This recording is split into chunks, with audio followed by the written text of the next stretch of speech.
Well, I'll start the recording. And I want to welcome you all to Co-Creator Circle. And I'd love to introduce Kiara to those who don't yet know him.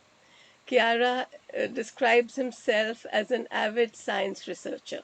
He explores the connections between galactic cycles, climate change, ancient history, quantum physics, systems theory, human behavior, and spiritual awakening.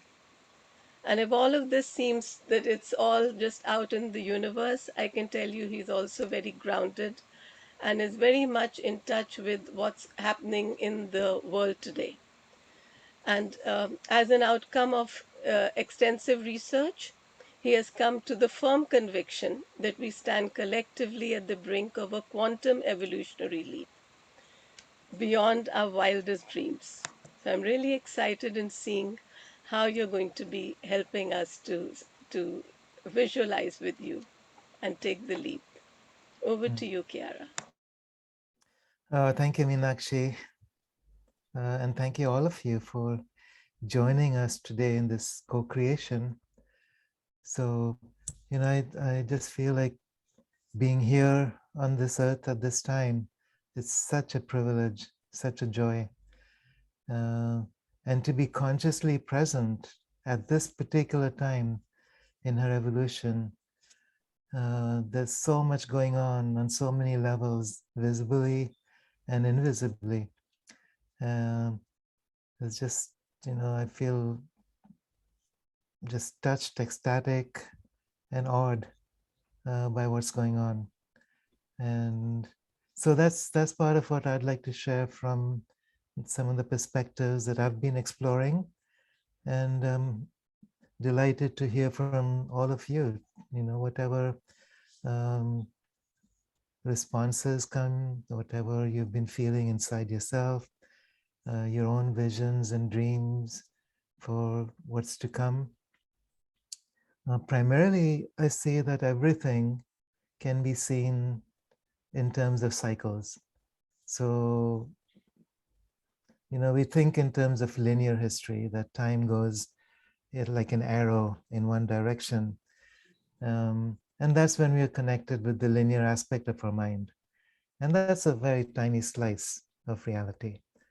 And beyond that, we are here as little pieces of the universe, um, to help create something that's never been seen before, in a way that's never been done before, to co-create something that uh, is beyond imagining. So as we are able to come in deeper and deeper and deeper into our own bodies, into the body of the earth, and come into connection with the earth as a living being, as a source consciousness, then it's like all the other aspects of ourself can start to drop in. Um, so I totally firmly believe that we're here on invitation. It's not just by chance that we happen to be here. It's not just random, haphazard, but it's like we're here on invitation from Mother Earth. Um, so when I talk about Gaia, I'm talking about a living consciousness, just like we are, with intelligence, with purpose, um, as a soul present in time and space, but also including aspects beyond time and space. Gaia's evolution is different from ours because human consciousness right now is focused more on the rational level of the mind, whereas Gaia's consciousness is elemental. So it's very multidimensional. She's not restricted to one dimension of reality. Um, Although, as cells within the body of Gaia, our job is to hold a certain perspective. Um, we are part of the nervous system of the earth, maybe the left brain of the earth.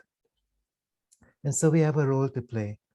And that helps her to move in the direction that she's planning. But she is a living consciousness, and there's an interaction.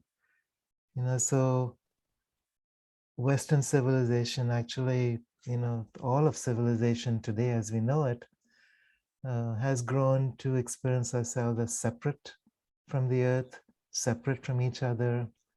Um, there's a there's a great sense of lostness from not experiencing a sense of purpose. We've forgotten who we are, and we've forgotten why we're here. We've forgotten that we are part of the earth. We're part of the living system that comprises Gaia. And some of you may be familiar with James Lovelock. So he's a British scientist, biologist, and he is the one who brought the Gaia hypothesis into the forefront.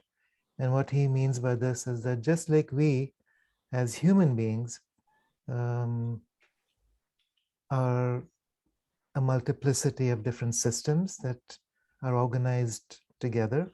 So we have a circulatory system, we have a nervous system, muscular, skeletal, all these different systems that work together to support our existence. So does Gaia. So she is a living system, alive and multidimensional. She has a multitude of bodies, just like we do. So we have physical bodies that are obvious to the physical senses. We have etheric bodies that bring um, a flood of different um, streams of awareness into our own human awareness.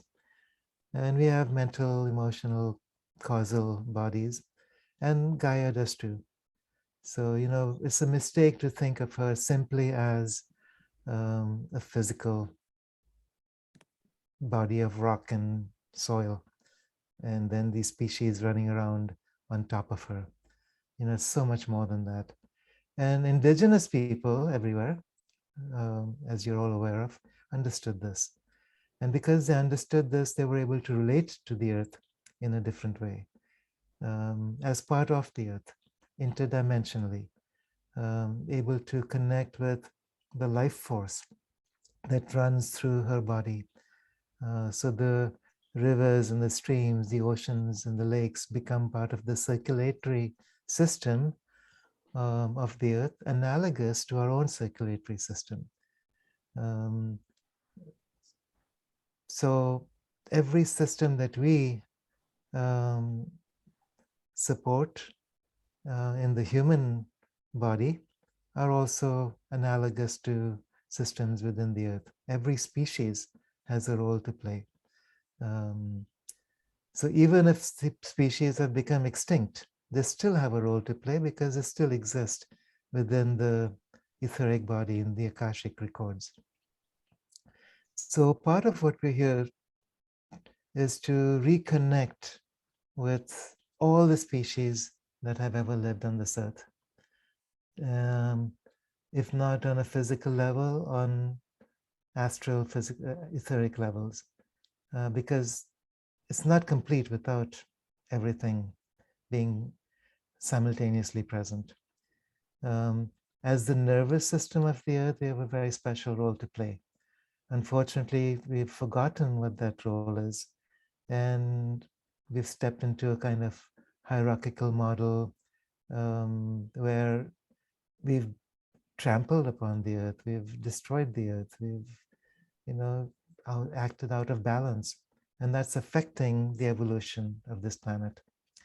But the time has come when that cannot be sustained anymore.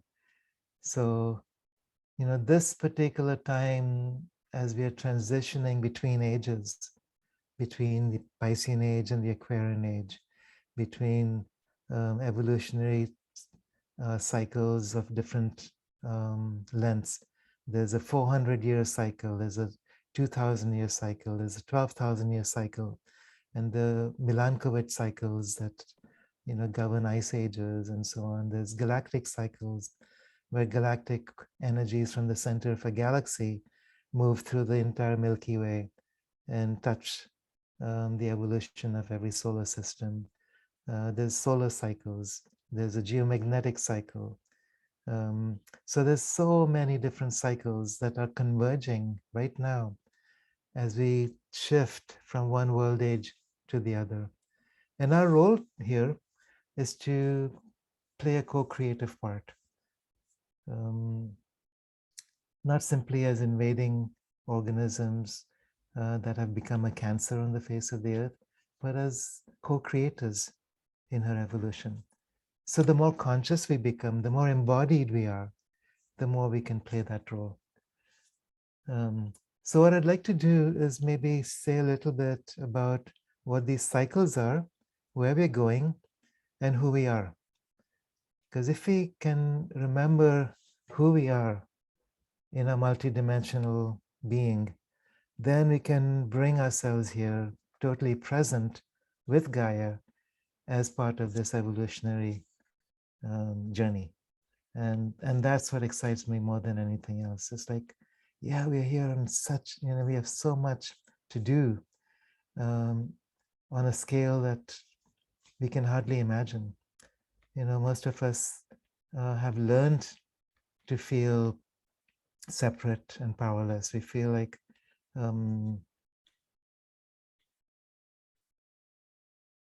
we are somehow victims of something that we cannot control, outside forces that are bigger than who we are. But it's really the other way around. Who we are, if you imagine, most of the time we see ourselves as a tiny speck of dust in this vast big universe. From another perspective, the entire universe is a tiny speck of dust inside of who we are. So it's just a matter of shifting our focus, and all of it is true. We are human, but we're also primordial consciousness that is an entire universe, that holds an entire universe. So if we can simultaneously maintain both aspects, the personal human self, and at the same time experience ourselves as a planetary being, a solar consciousness, a galactic self, and primordial consciousness beyond all time, space, effects, then we are empowered to actually play the role that we're designed to, which is, being the nervous system of the earth, which means to be vehicles that can connect across dimensions, bring information in from other galaxies, ride the waves of the universe. Because there are so many galactic species that are here right now, just so eager to interact with us as earth humans, so eager for us to remember who we are and not be in these tiny little boxes where we've forgotten the truth of what brings us here. So anytime along the way, if you have questions or if you want to, share some of your own experiences of all this, just say something in the chat or raise your hand and we can make this interactive. So it's not, this is a conversation. And I'm delighted that each of you can be part of this, bringing your own memories, your own awareness, and your own embodiment. When I talk about embodiment, what I mean is that for a long time in many spiritual traditions, we focus more on the transcendence of spirit. So whether it's the Hindu tradition or the Judeo-Christian tradition, Buddhist, whatever, Islamic, there's this idea that we are somehow fragmented pieces of the whole. There's this idea that we're somehow separate from the universe and that we have to somehow live with this sense of isolation and fear, because if we feel separate from what's around us, we feel out of control and helpless. And then, in order to fit into this outer reality, we need to either manipulate that reality because we don't trust what's going on, or we live in fear and isolation. Um, and now the time has come and all that's ending when we're being pushed into remembering.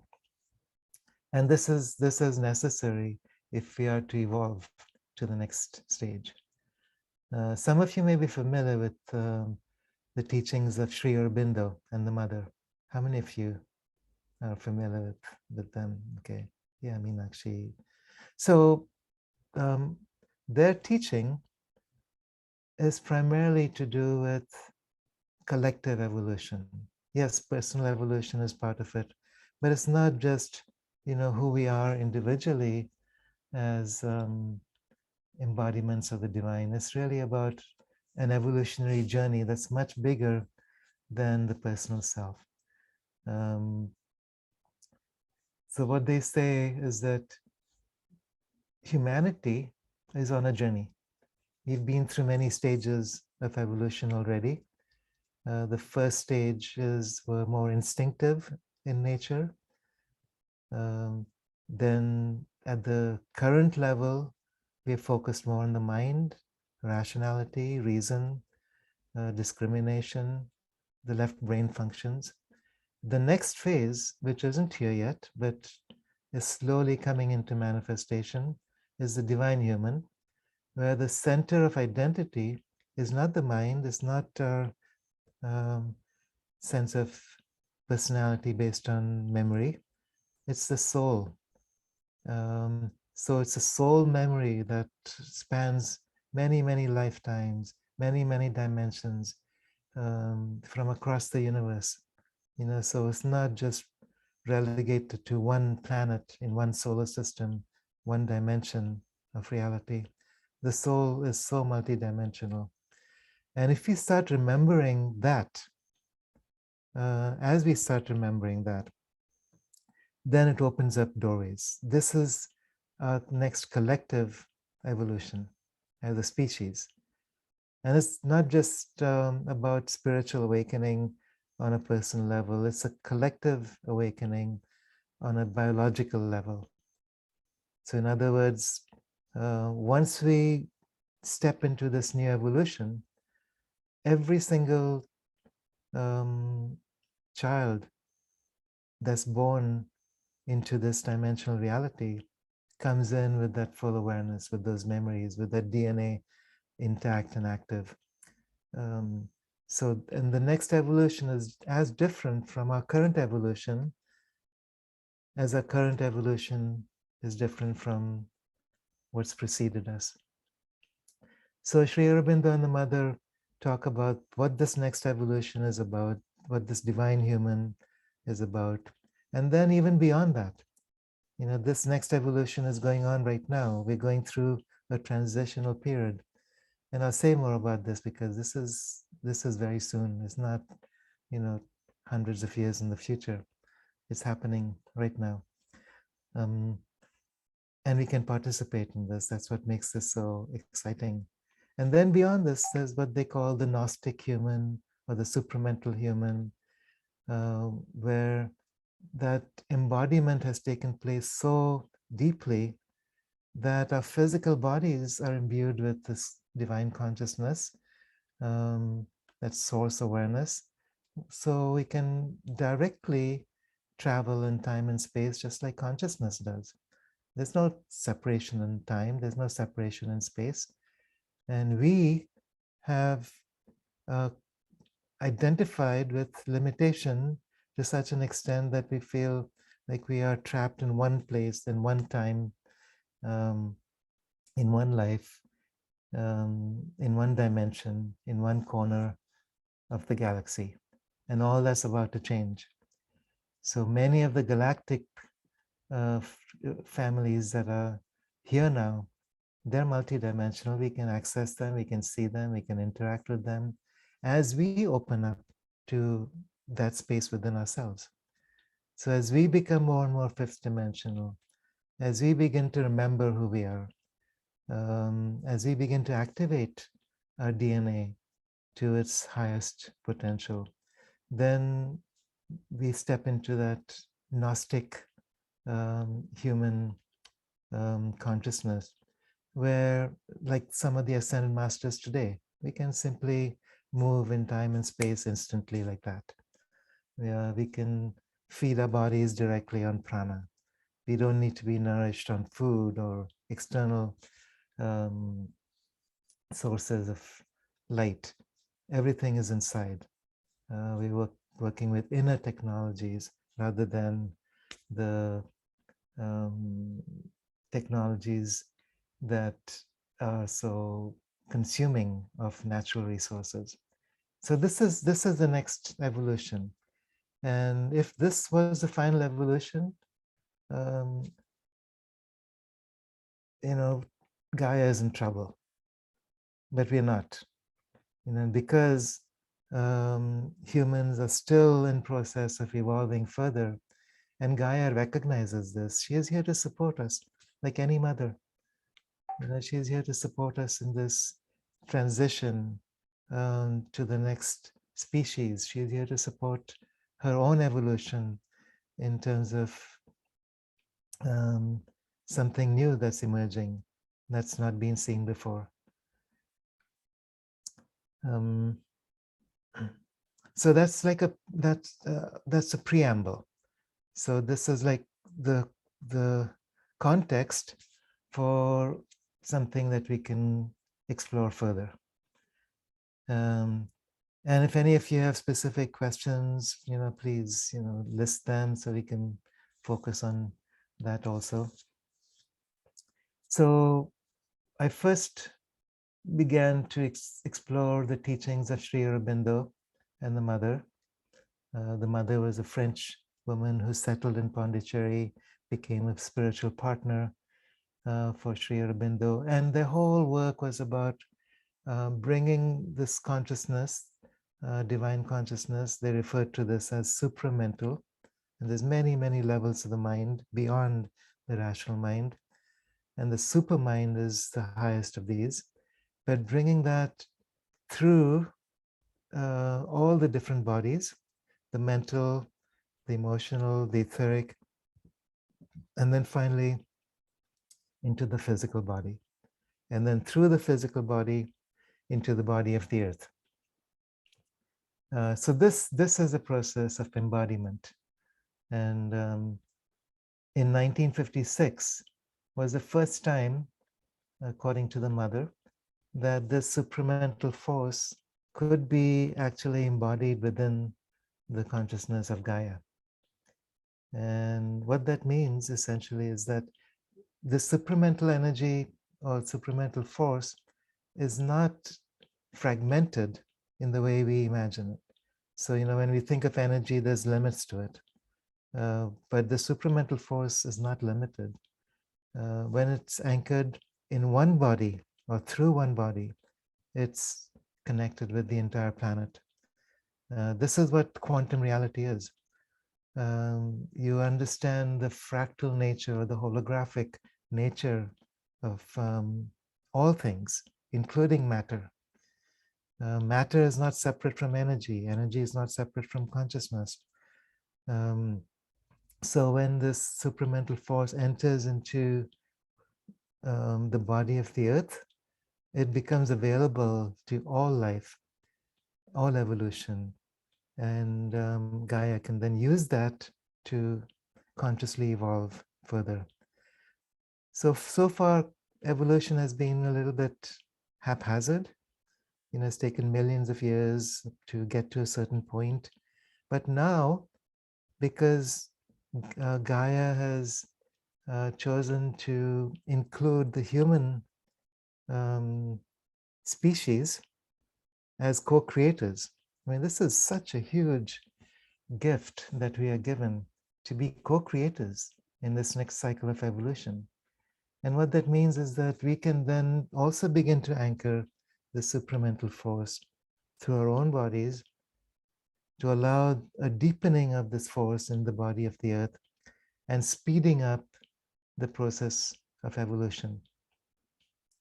So, when Darwin referred to evolution, it was a very limited understanding of what evolution means. Survival of the fittest, natural selection, all those things. It's like experimental chance. Things, take millions of years to get to a certain point. But when it becomes conscious or co-creative, then it's active, powerful, and doesn't need to take time. And that's where we've come to now. Sri Aurobindo talks about a new cycle for the entire universe. It's like we're not just talking about one planet and one solar system and one galaxy. We're talking about evolution of an entire universe. And he says in previous cycles, what's happened is that there's been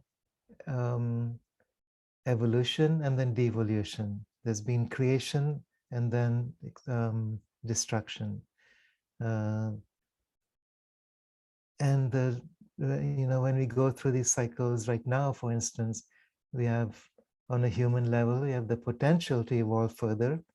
We also have the potential to go into an extinction level event.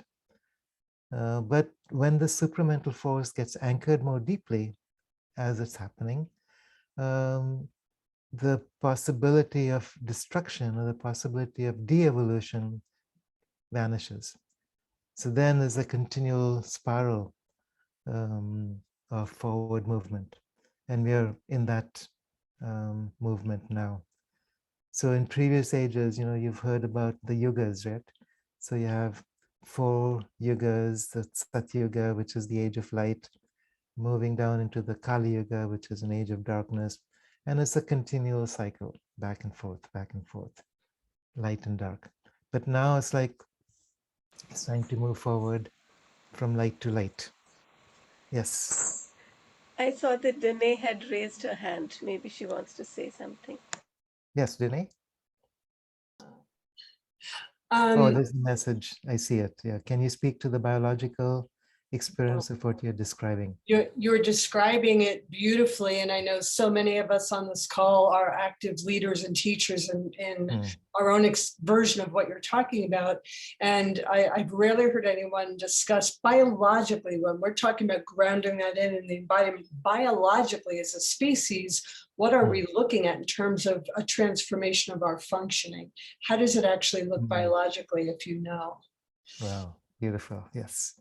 Yeah, this is what's exciting. Biologically, so this evolution is a biological evolution.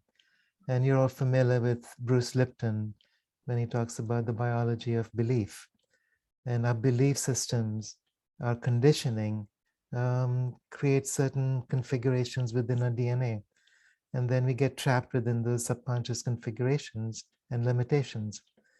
And so only, we're using maybe 5%, 10% of our potential. And the rest of our DNA is kind of, dormant. So, when I talked earlier about the connection between the different bodies, so the physical body becomes an open channel for the etheric body, which becomes an open channel for the emotional, the mental, the causal bodies. Then all this information moves back and forth easily without being stuck somewhere in between. So the freedom that we experience from the higher levels of the mind can then permeate through the mental body, into the emotional body, through the etheric body, into the physical body, which then also affects our abilities and our senses. So our senses become much vaster, much more open, much more subtle. Instead of, say, for instance, our vision operating only in a certain frequency from that we call visible light, it becomes much vaster. We are able to perceive much more than a human vision. And many species actually are already experiencing that.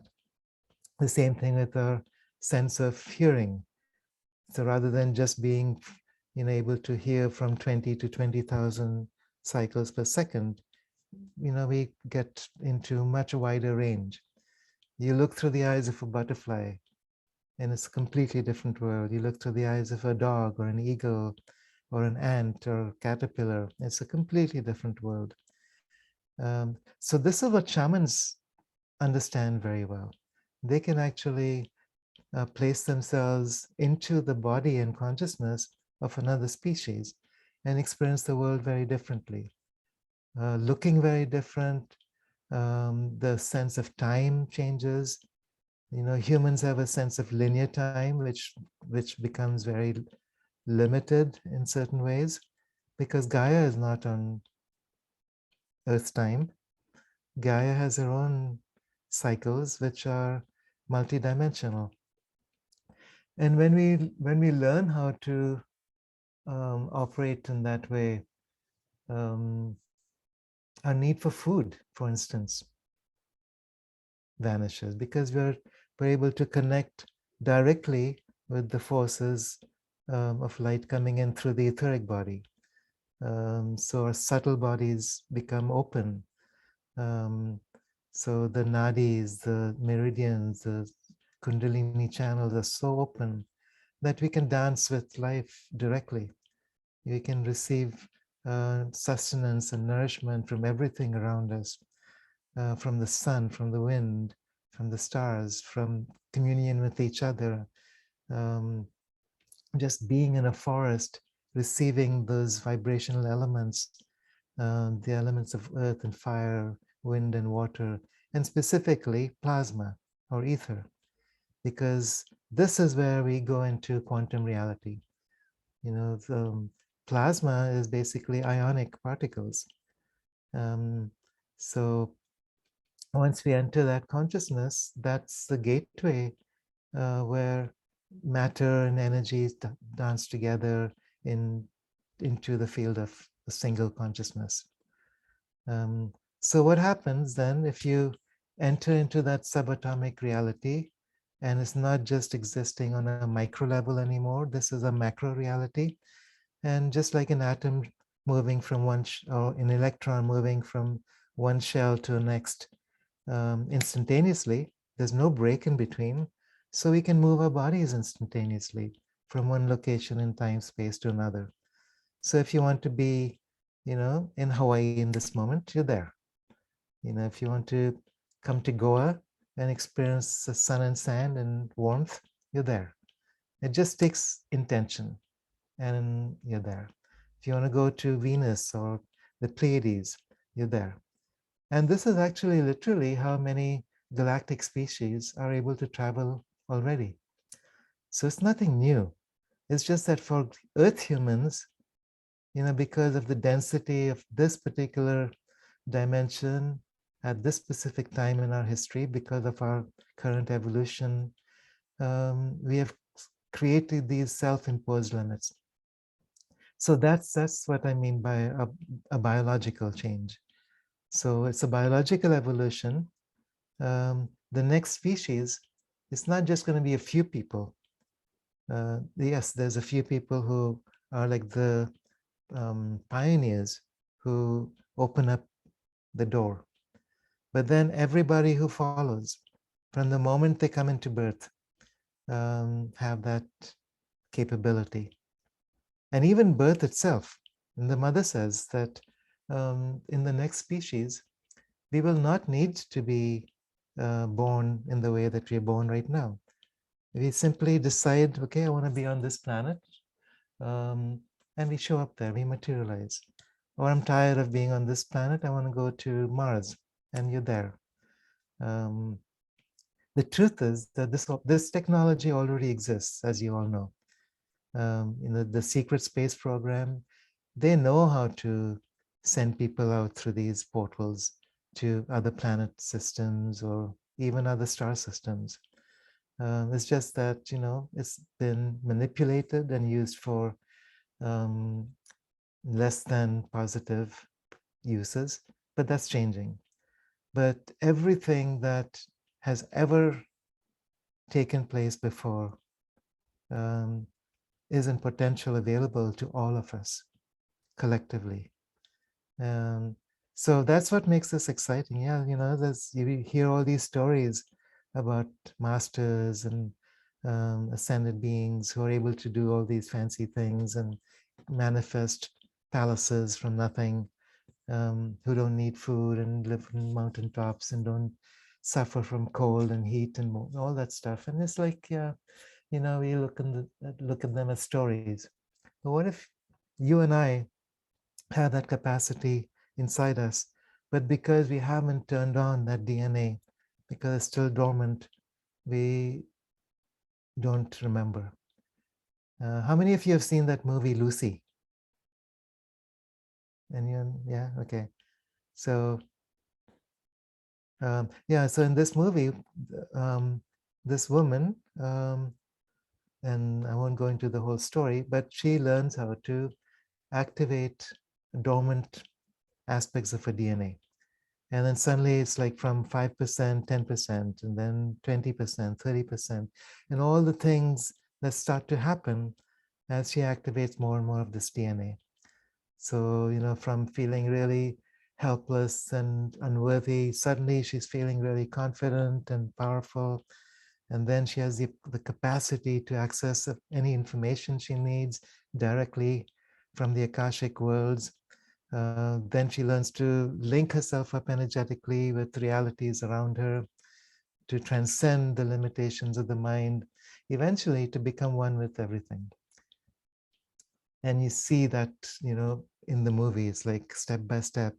And it's violent, it's a Hollywood production, but it has that, that that teaching about what's possible. Does that answer your question a little bit? Yes, thank you. Thank you very much. So much of what you're saying. So I'm on the path with Paramahansa Yogananda. And before stepping into that path, I kept getting understanding. I kept questioning human birth. I'm like, what? Like, who came up with that? It was telling me, it's like, well, you're not going to be doing that in your next phase of species. That was just sort of a transition thing. And what you said is what I saw. So it's really fun. But I'm just always think about that we are part of the nervous system of Gaia, and our nervous systems are trained a particular way as human beings. And so I often think about, I'll use the word voltage, the voltage of light of the Supreme, or the God consciousness, or whatever you want to call that, and how we as a species in our current stage of evolution there are many people who are already living in the way that you described. I'm not yet. Can our nervous systems in our current state of evolution as a mass body of humans hold that voltage? If we apply Bruce Lipton's teachings and say it's a matter of intent and mind, is it, or is it also there's an evolution in our neurology to be able to hold that frequency of light? So I'm very much about the biology of the whole thing. Yeah. Yeah, and I appreciate your thoughts. I totally, are you familiar with what's the name, Peter? He wrote this book called The Global Brain. I forget his last name, Peter something. But what he says basically, and he's a biologist, what he says is that there's a magic number in evolution, which is about 10 to the power of 10, or 10 billion. So if you have, in the process of evolution, biologically, so when you have 10 to the power of 10, or 10 billion cells clumping together, and that's that, from a single cell organism, you have the functioning of a multi-cell organism. Then you have 10 to the power of 10 nerve cells clumping together, and you have a rudimentary nervous system. The next step up is the human brain. And the next step up, when you have approximately 10 billion humans on this planet, then the next level of evolution is the global brain. So functionally, we're close to that. Not only because we are close to that many individuals on this earth, but the internet is um, like a um, replica of the global brain. It's not the global brain. It's still an external um, um, idea, because we have to come outside of ourselves to engage with the internet. But what if all of that is inside us, and we start to understand that it's a holographic experience, and then it's like our human identity becomes a subset for global identity. So our primary identity then is no longer Kiara, human sitting here, and Dene, human sitting there, but we are both cells within Gaia. That's the global brain. So I Kiara, feel I like have, this is, yes, sorry, Meenakshi. I was just wondering, did he mean just just human beings or also other life forms? Or, Every for life form, but example, human, dolphins? yeah. Well, dolphins, I would say, dolphins, whales, all the cetaceans, they make up the right brain of Gaia, and humans make up the left brain of Gaia. So we represent together the nervous system of the planet. Other species represent other aspects of Gaia. So the rocks, the minerals, they represent the skeletal system. The plants represent the etheric body or the energy body. The animals represent the emotional body. Um, every species has a function, has a part to play in the awakening of Gaia and in the evolution of Gaia. And because we've lost so many species, uh, it's also then our responsibility to open to whatever that species represents in our own internal systems. So, I mean, this is the shamanic world. We are stepping into how we can actually experience the world, not just through our human perception, but opening to the upper worlds, the lower worlds, multidimensional realities, and engaging with Gaia from that perspective. So this is becoming more and more, I mean, so many people are waking up spontaneously to these realities. And there's one other aspect of this.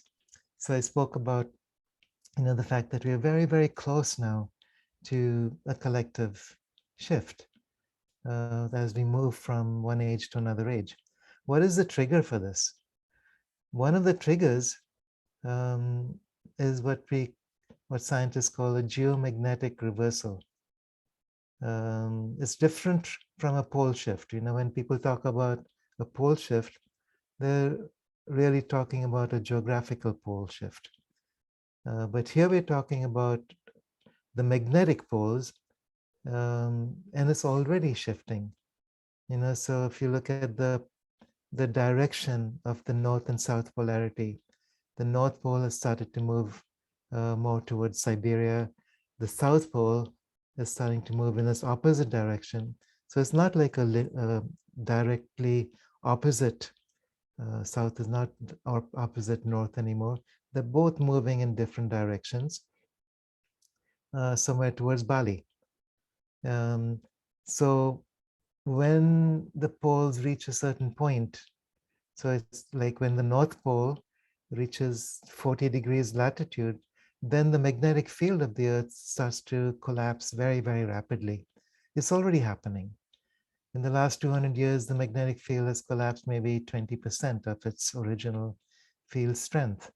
But when we cross that latitude, things happen very, very quickly. Eventually, what happens is that there's a complete collapse of the Earth's magnetic field, and then a reorientation and a new polarity. And some indigenous people have referred to this as the 3 days of darkness. It's a very, very short period of time. It's literally 3 days or a few hours. But what happens during this time is that our orientation with our etheric, or between the physical body, etheric, emotional, mental, and causal bodies also starts to break apart. And who we are is a, is a conglomerate of all these different bodies, right? So what happens if your physical body was separated from the etheric body, or the etheric body was separate from the emotional body or the mental body? There would be a sense of complete disintegration of our personal self. And this then activates. So every time that the magnetic field collapses, it activates something called DMT within the pineal gland. The same thing happens when the physical body dies. So at the moment of physical death, the heart stops.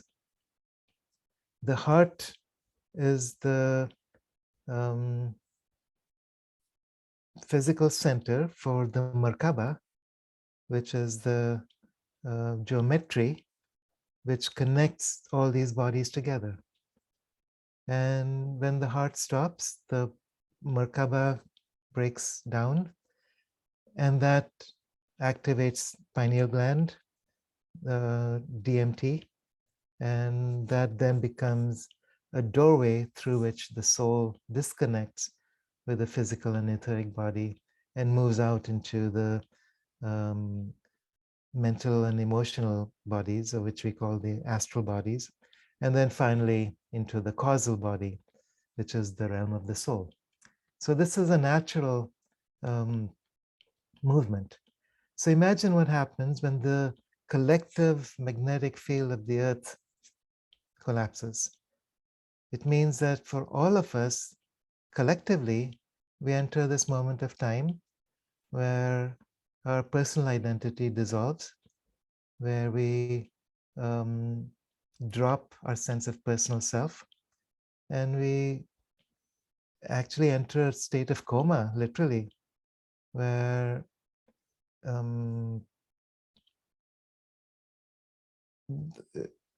what we primarily identify with at that point is the soul.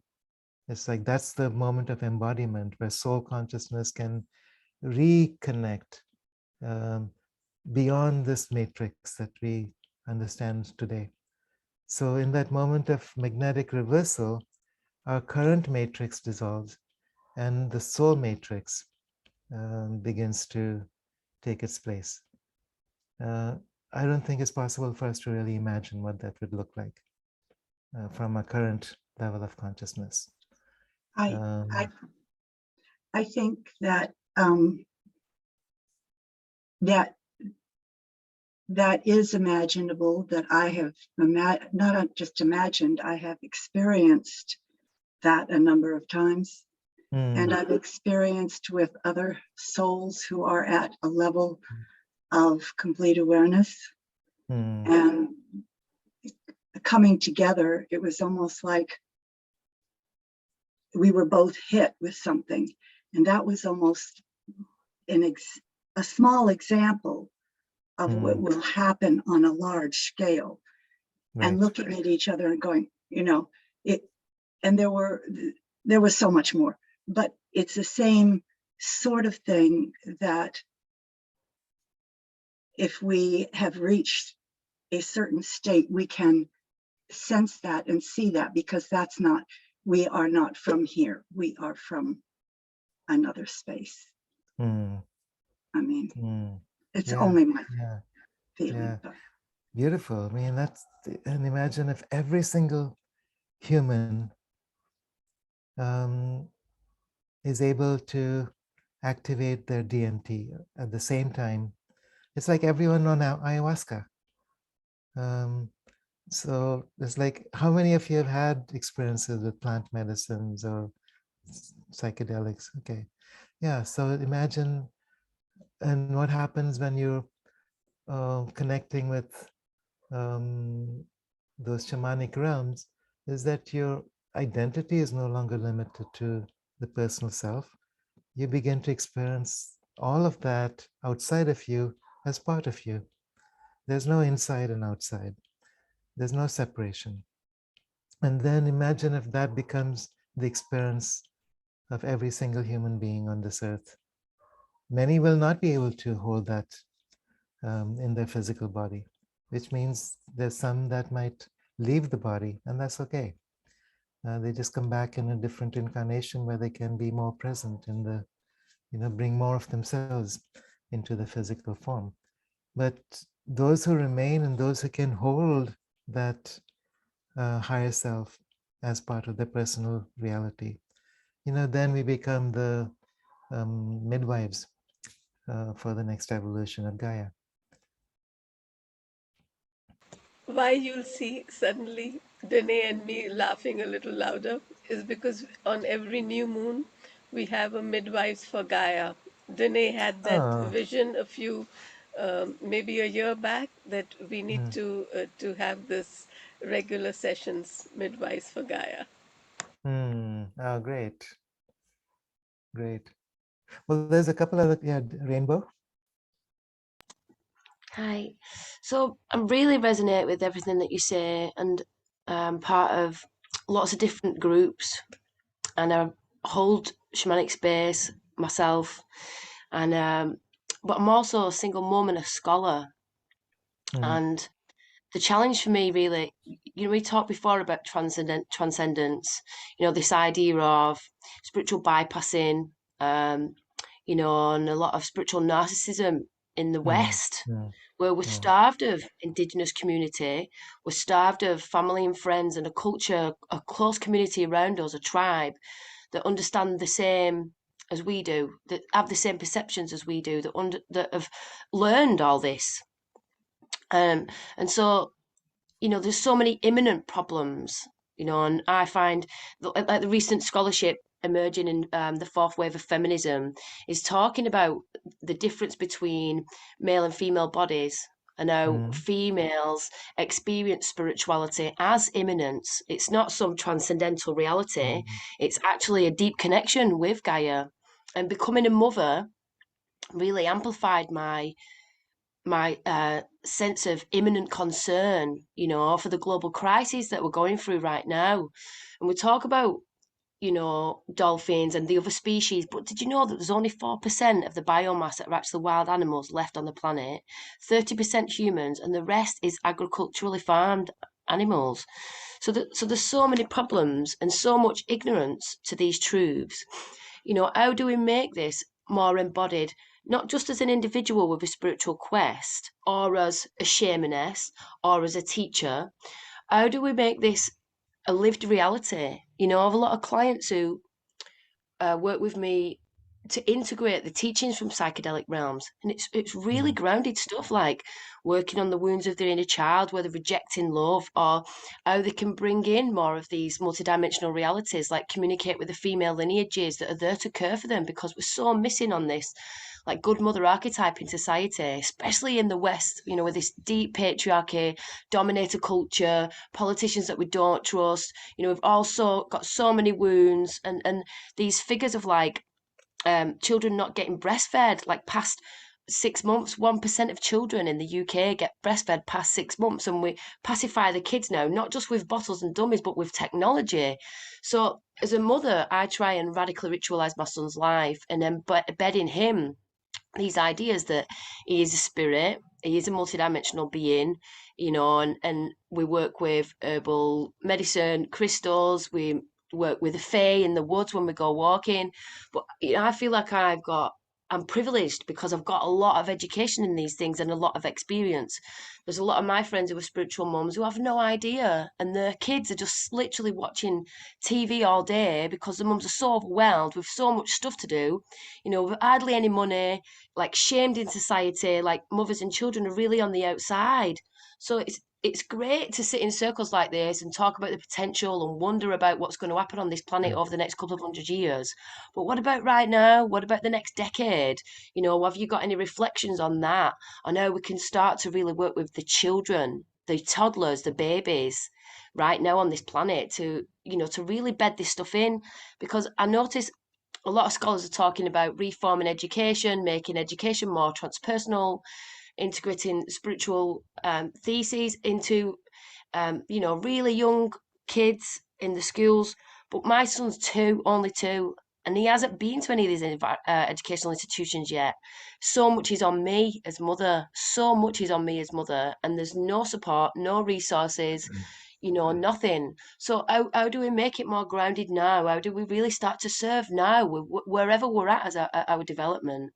And how do we invite in those people that are still greedy, that are still wanting to capitalize off trauma? That's really where I want to start looking at being a game changer. And for me, Mhm. that's a massive part of helping Gaia evolve. Wow, thank you. Well, what I see happening, and the last 2 years with this whole COVIDian drama, what I see is that people are becoming more and more aware of what's real. The illusions are easy to see. And as we are awakening more and more, people are recognizing that we've lived in a world of illusion. It doesn't feed us anymore. The educational system doesn't feed us anymore. It doesn't feed children anymore. The old parenting styles don't feed us anymore. So people are choosing to step away from the mainstream, start finding communities where they can find other people, live co-creatively with each other, with the land, in direct relationship with Gaia, raising children in ways that honor them as souls, releasing our conditioning around limitations. We are stepping away from the vibrational structures of society where we've forgotten. And the only way we can do this currently is by stepping out and creating new communities, and maybe first dimensional communities, visioning them, but also at the same time,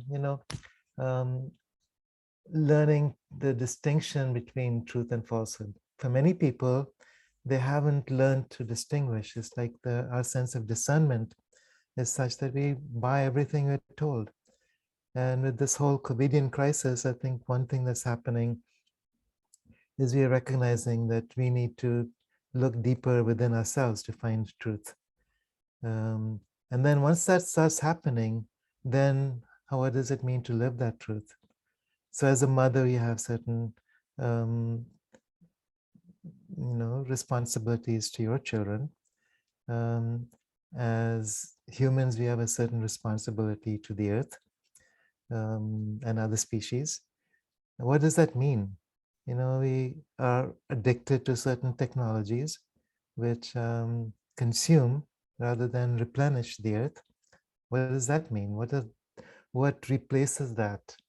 And I think what we're learning slowly as we awaken more and more of who we are biologically is that these new technologies start to emerge, not just outside of us, but inside of us. So, we learn what it takes. Okay, if it means that we step away from normal society, if you feel called to, and nourish yourself directly on light, on prana. These are very much possible. I know so many people who've learned how to do that. Nourish your body directly on prana, through the sun, through the wind, by connecting with the forces of life and love all around us, by engaging and becoming more and more present. That's what embodiment means for me.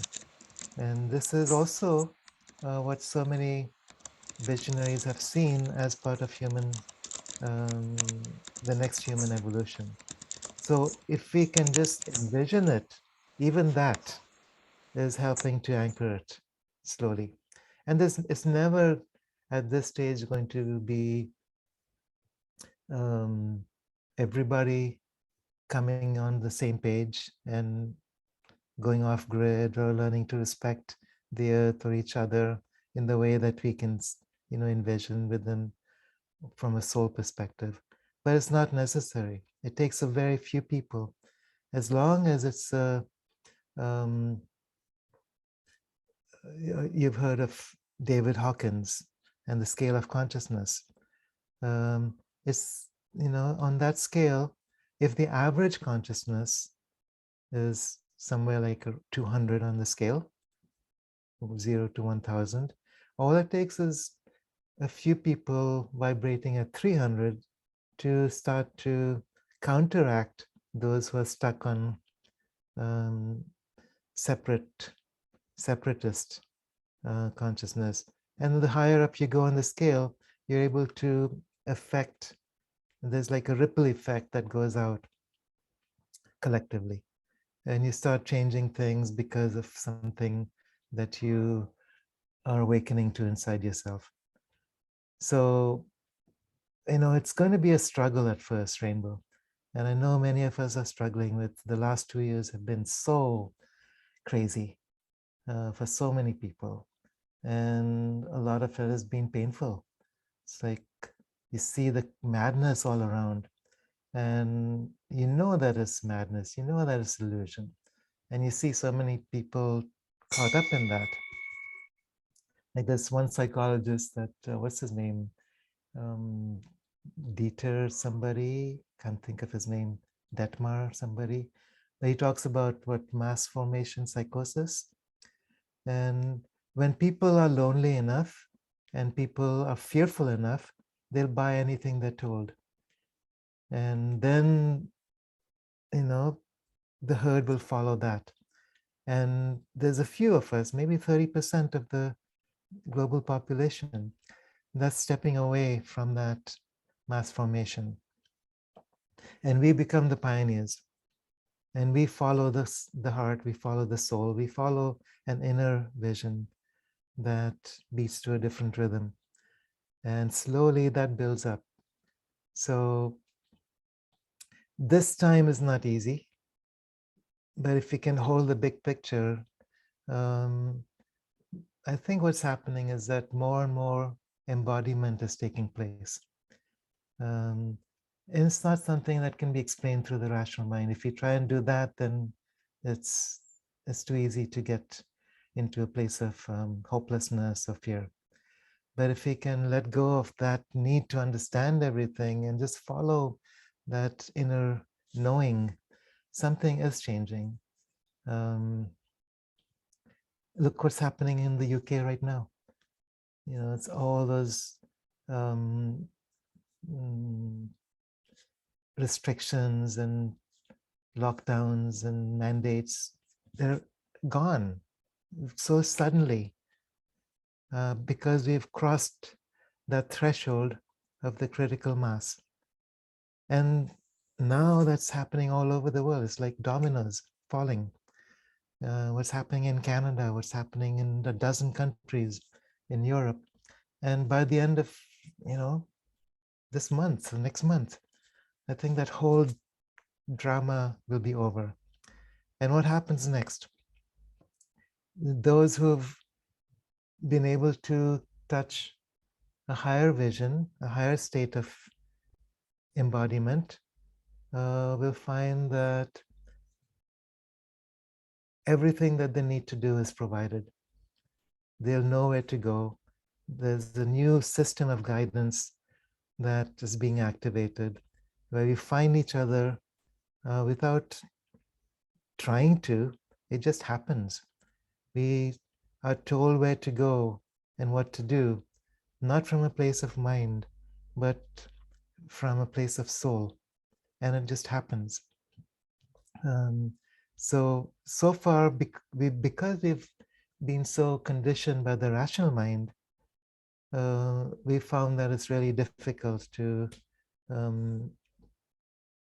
follow a vision, to find a place in the world. Many of us have felt really lost in this reality. But this transition is happening now. When I spoke earlier about this magnetic reversal and crossing that 40-degree north latitude, when does that happen? According to some scientists, March of next year, 2023. we should be crossing that mark. And so things are happening now, and there's an acceleration of this embodiment process.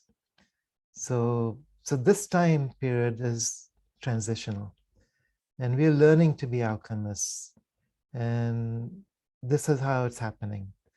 And I really, really sense that as we go through this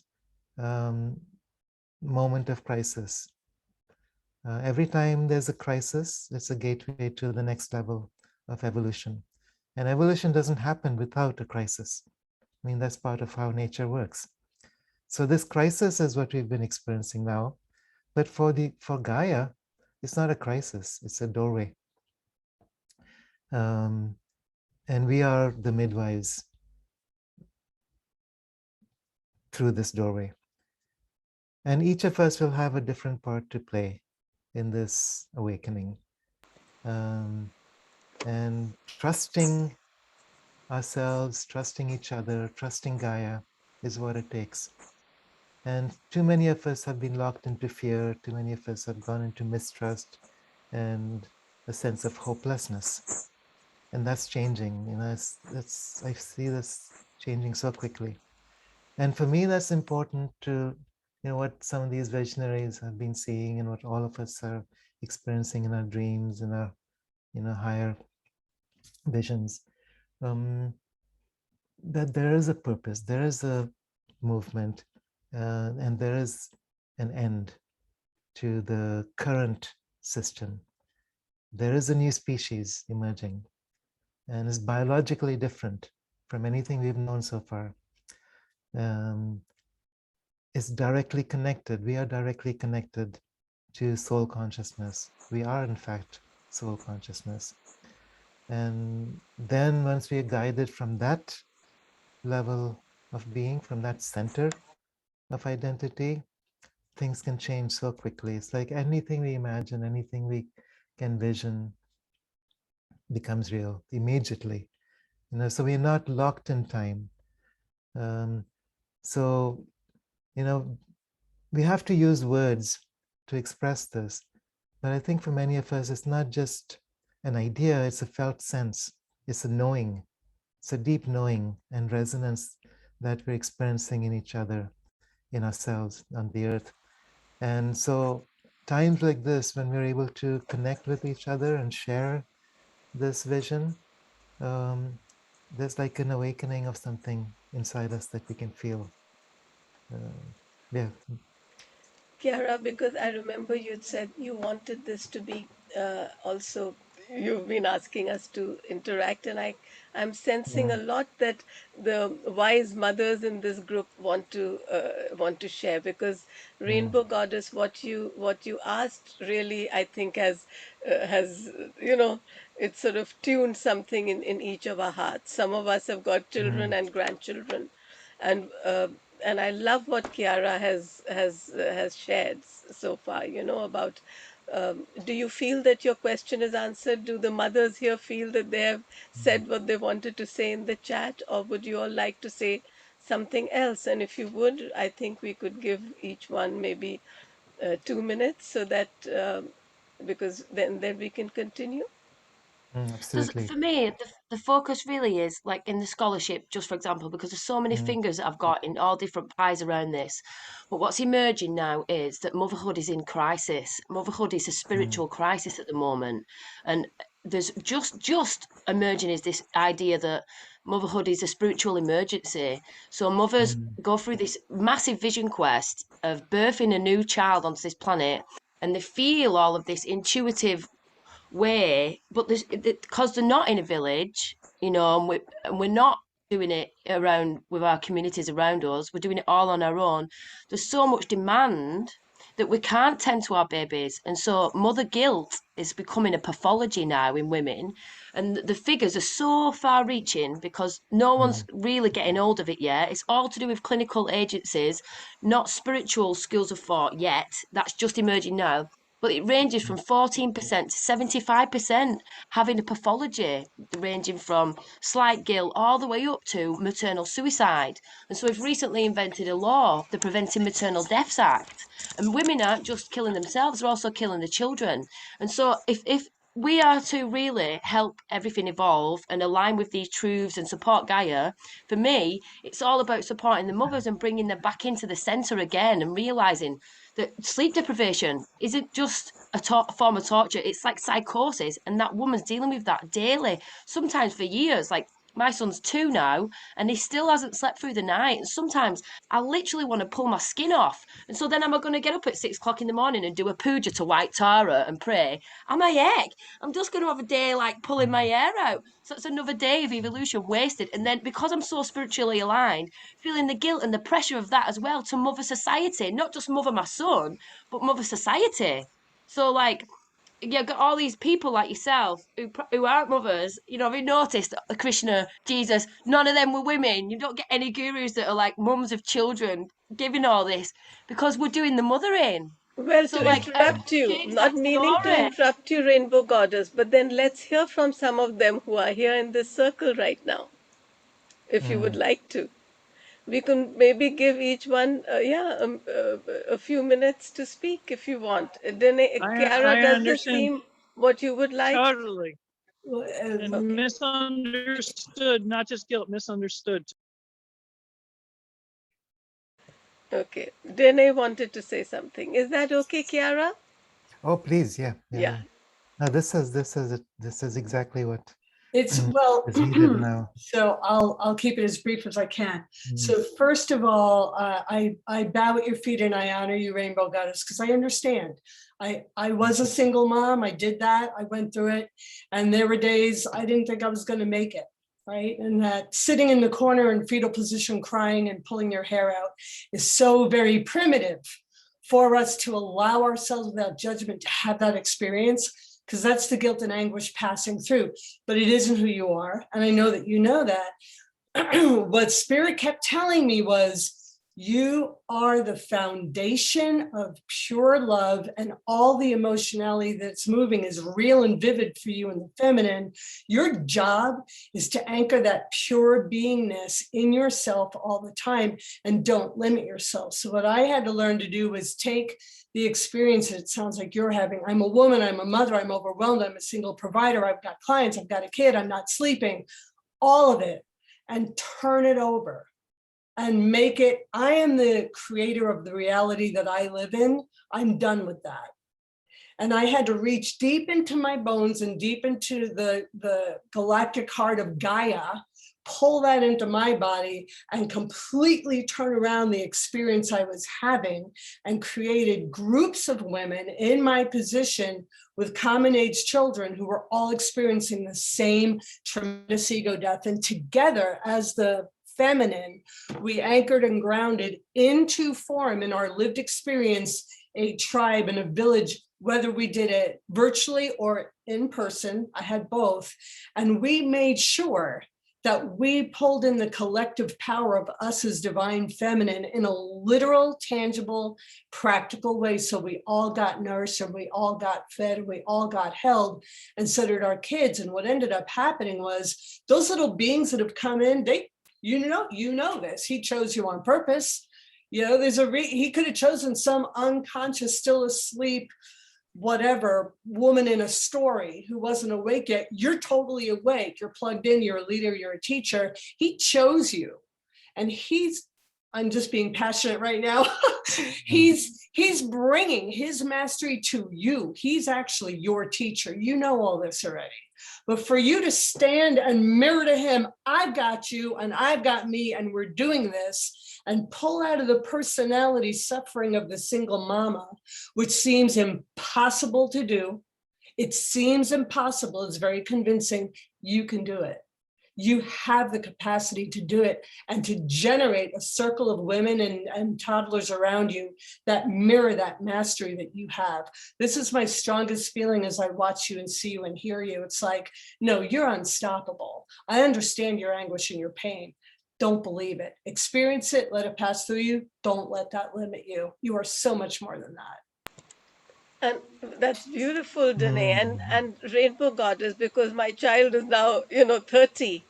I can tell you that even these were the indigos who had come in. It was so difficult, and people like Tavita, I had to go to Tavita for something. And she explained to me this exactly what you said, Kiara, that you can absorb all the food and nourishment. We as mothers have been given all the wrong teaching from whatever we've been taught. The child must have 8 ounces. They must Mm. sleep. You must sleep. They must do. We've been given too many musts. All you have to do, this is so beautiful. Sleep when you have to. When your child wakes you up, let him sleep with you and do many, many things which are so natural and which you Mm. will feel is right for you. The child just needs to feel close because he's been inside you and his physical human form. And this my husband had to teach me because I didn't have this human mother instinct. He said this child has been inside you for so many weeks. Now you expect that because Dr. Spock or someone's telling you that at this Mm. age they should be in another bed, that's the correct thing to do. No, let him be close to you. That's when, and it was so easy after that. Stop the Mm. musts, even to you. You don't have to pray, you don't have to do anything. Your greatest prayer is just to be with your child. Just Mm. enjoy him. And when you're angry, like Danae said, or you're feeling whatever you're feeling, feel it.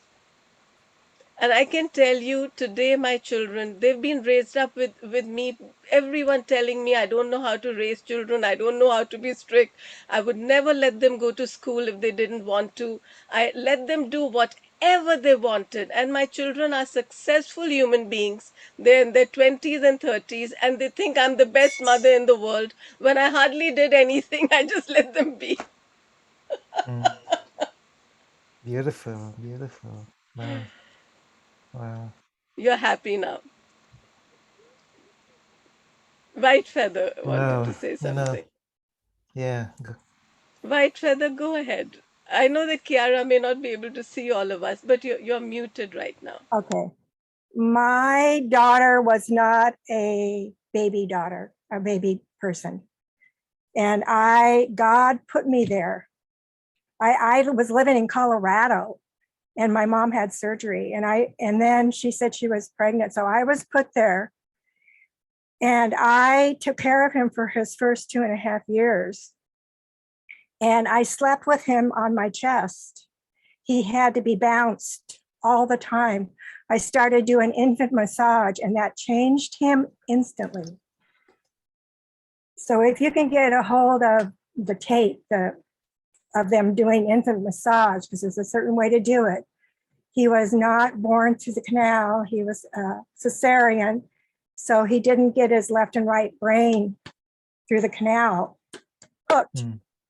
And so I did infant massage. It changed him to a calm, peaceful child. It was amazing. And I mean, we used to sit in and I'd hold his hands and I'd say, think of something good or, sort of to prepare him for meditation or something like that, where he could go inside and take care of himself.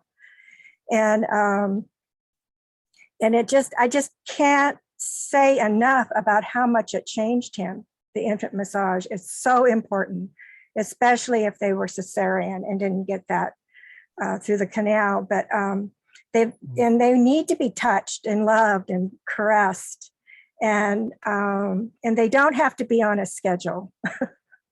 Because my mom kept saying, you need to put her on a schedule. She was fine.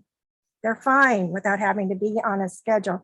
But I just wanted to let you know how drastic he changed being massaged and his body being brought back into alignment. So I understand you because I worked with him and he had to be bounced all the time, walking up and down the stairs. And so there are things that you can do. And if you have to, call me or whatever. And he would come to me and he said, Unchi, when I was little and you used to say, think about this or tell me what's happening in my mind and stuff. He goes, I was just making it up. And I said, I know, but that's how you learn. I said, that's how you learn how to do that. And now He takes care of special needs, kinder and pre-kinder children, and he loves it. And so it just centered him to this world. Anyway, thank you for listening. Beautiful. Jitika, you had your hand up too. Yeah, so I can resonate with all the moms here. And yeah, I raised my daughter the same way Meenakshi just shared, that I was never strict. And, you know, everyone in my family, they say I'm not a good mom because I'm not strict, or I don't let her, you know, I don't have restrictions or something like that. But you know, we celebrate before her exams. I take her out and we celebrate before her exams, and I tell her, we are celebrating your success. That is how you manifest your success. Before your exams, you celebrate your success, and you don't have to just worry about anything, because you have already celebrated your success. So, you know, I've never pushed her for anything or restricted her for anything. She's now 18 and she's studying in Canada, far from me. But she says, you know, she says, Mama, I miss living with you because you let me be. And, you know, I've always, you know, was very free with her. She's like, it's an amazing relationship with her.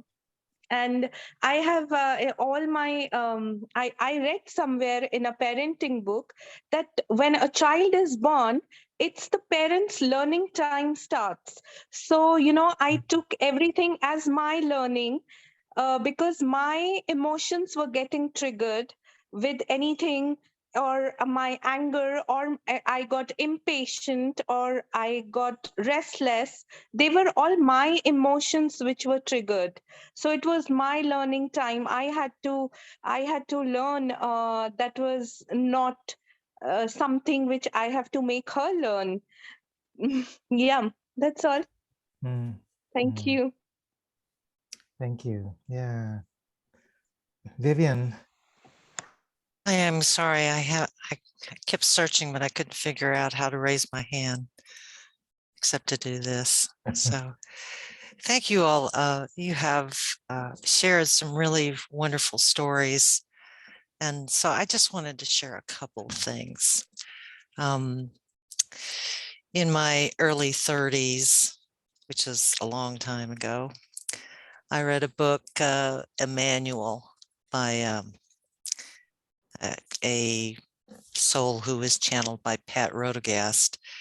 So it's a book that's been around for a long time. It's a book of prose, and I spent a lot of time away from my son because of work and other commitments, and but I worried about him a lot. And so one of the messages that has stuck with me for many years was a line from that book that very simply said, trust the wisdom of his soul. And having that trust, I mean, that was just a small statement that really expanded quite a bit since that time into trusting in the wisdom of your own soul, trusting in the wisdom of the divine and beyond.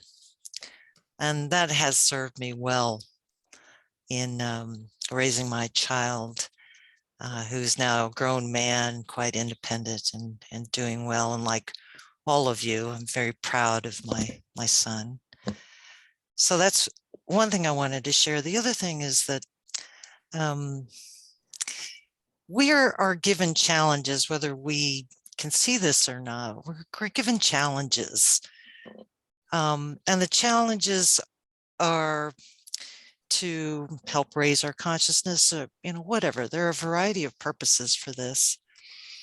But one purpose is a challenge of getting through the old operating rules, the operating rules of the third dimension, which obviously are crumbling and being changed. We're going to shift to a new set of operating rules when we move into a higher range of vibrational frequencies. But for now, we're challenged by what's happening here. And just understand that we're given challenges to inspire that creativity within us. In other words, we're here to heal that. And so we have an opportunity here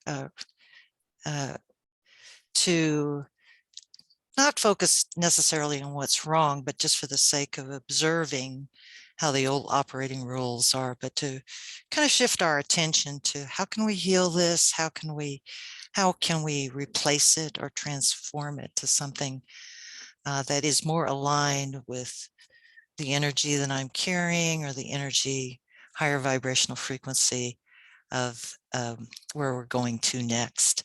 So the moral of that short story is shifting our perspective away from what's wrong with something to what's right, and to inspire ourselves creatively to come up with that solution. So anyway, that's it. Thank you. Well, I'm so touched by all of you and your words and your power, your passion, your wisdom. This is really what we are offering and sharing with each other, that helps us, each one of us, to transcend the current system, the current density of where we've landed. As you're all talking about motherhood, what comes up for me, this is what Gaia is also experiencing. The same angst that we're experiencing in terms of our children. I'm not I don't have children, but I can listen to each one of you and hear what you're saying from that space of being mothers. It's the same place that Gaia is going through, not knowing if is going to be exactly what she's envisioning, the way that we've cut her down and tied her up in so many ways. And, it's odd to think about this, but in some ways, she's dependent on us. Because, as a free being, she has intentionally tied herself down to a species that she has brought into being. And if you're not able to follow her lead, we're holding her back. And, this is what every mother goes through, right? So the sense that, am I able to raise my child in the way that I would like? Can I break with all the conditioning and limitation of the world around me to be free to do what I feel to do, what my child is calling from a soul space? That's the challenge. So when we talk about being midwives, I think it's like it's also entering into the heart of Gaia. As a mother, that's what you're doing. You're entering into your own heart, feeling the angst, feeling the passion, feeling sometimes the resistance, and knowing that there's no other choice. You have to, however difficult that is, there's no other way. And I think that's where, if we choose to be midwives with the earth, with Gaia, that's what's required of us also. We have to be part of this awakening. There's no other way. There's no other purpose. There's no other reason we're here, however difficult it might seem. And that's where we need each other. That's why this call, this conference call, where we can touch each other's hearts and spirits, is so important. We cannot do this alone, because we don't even know what that means. We don't even know where we're going. So really honor each one of you for, the depth and the passion that you bring to this conversation. Thank you. And I feel, as a male, I'm the only male in this group. I feel like our job as men in this world is to support the birthing that's taking place.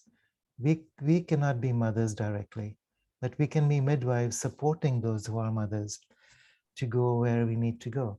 We know where we need to go, but we sometimes don't allow ourselves that privilege because of our fear.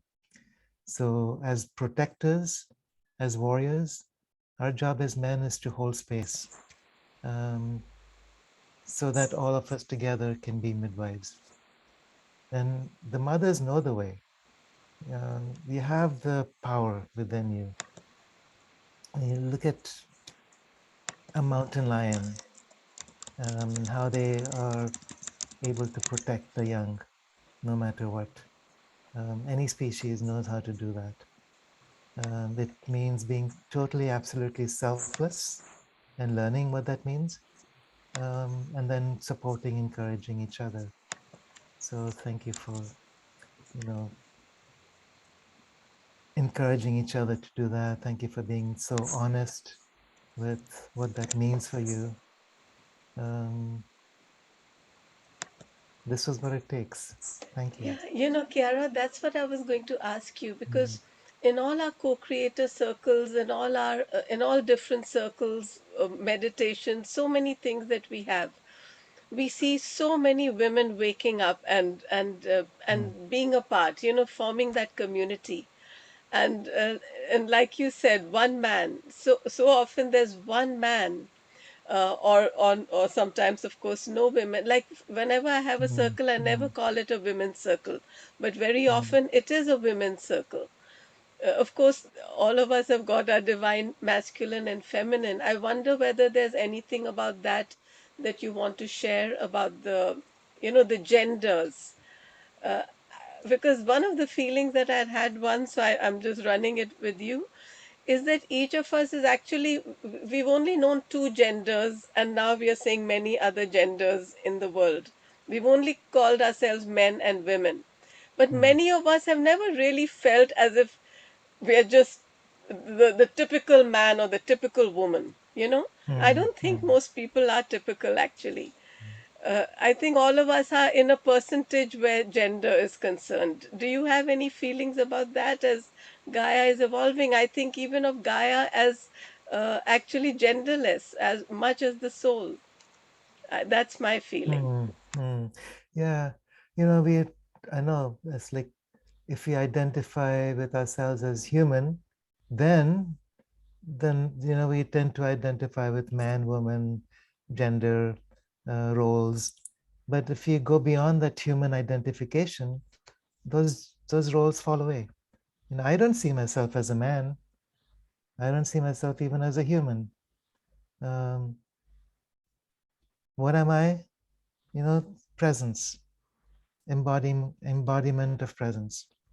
And I don't need to know more than that, in order to be present here on this earth. And I don't think it matters if you're identified with a particular gender. You're not that gender. What I find so hilarious in the United States right now is, I don't know how many gender roles there are, 70 different, it's like, oh my God, it used to be just men and women, right? Now it's like LBGTQ and 50 other variations of that. And it's like, who has the time to sift through all that? You're not any of it. Really? No. And, you know, by trying to, this is all a divide and conquer strategy. And what we need to learn is we're not any of it. I'm not human. And Gaia, you know, we try and put her into a box also, and she's not any of that. We cannot understand what she is, or, you know, we call it Mother Earth, Gaia, Goddess. That's from our perspective as human. We try and relate to other animals from our perspective as human. They don't see themselves as an animal. They don't see themselves as whatever that species is.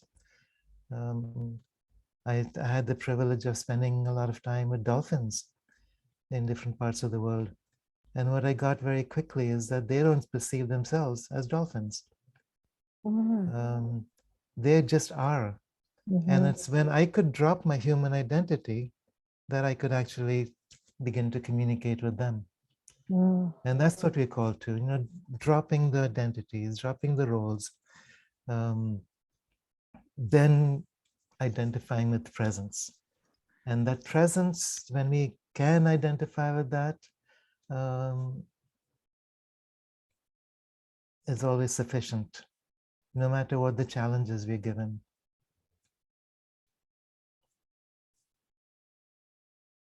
So this is an evolutionary crisis.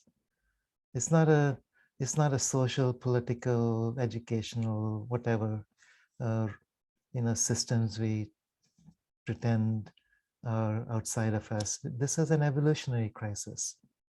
And it's everything that we're experiencing is part of this. And the Great Mother, Gaia, Shakti,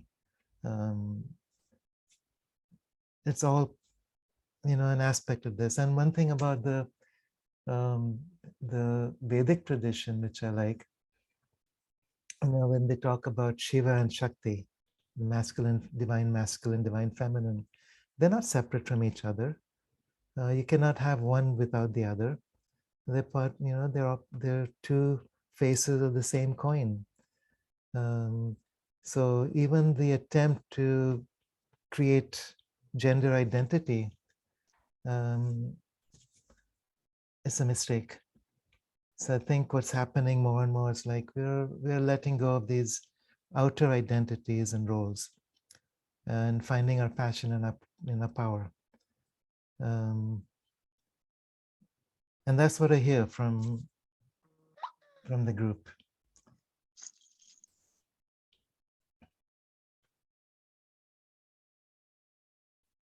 Yeah, Claudia wants to say something. Hi, Kiara. Kiara? Yeah. Go ahead. Hi. It's very Hi. nice to see you again. Here in Italy, we have a very bad time. But I think we will manage. For me, it's strange because I live in this situation, but I feel I'm not living in this situation. It's like being in a circle, but at the same time, I feel out of the circle. I don't know how to explain that.